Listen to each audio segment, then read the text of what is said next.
Asia Siowo! Witajcie! Dziś pokażę Wam, jak zrobić kartkę na Boże Narodzenie. Szczegółową listę wszystkich potrzebnych przedmiotów znajdziecie w opisie tego filmu.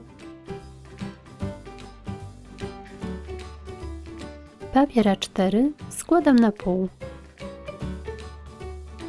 Z krótszego boku odcinam około 4 cm. Na papierze odrysowuję koło.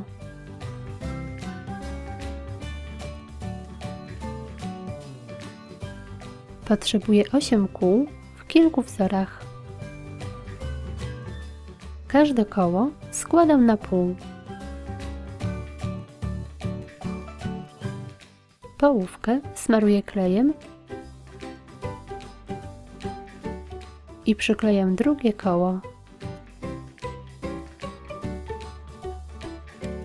Znowu smaruję klejem i przyklejam kolejne koło.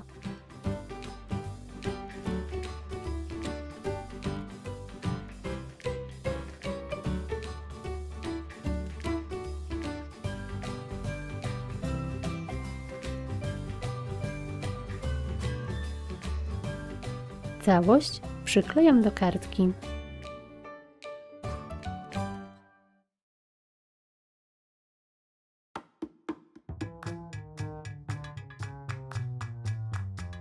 U góry rysuję zawieszkę.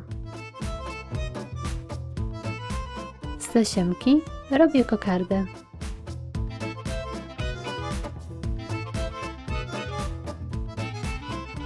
Mocuję na taśmie dwustronnej.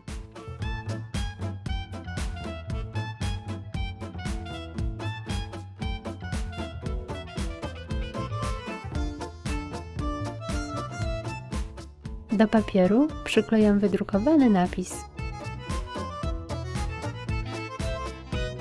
Wycinam.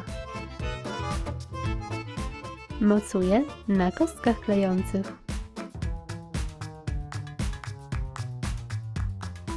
I gotowe! Taka kartka to fajny sposób na przekazanie świątecznych życzeń.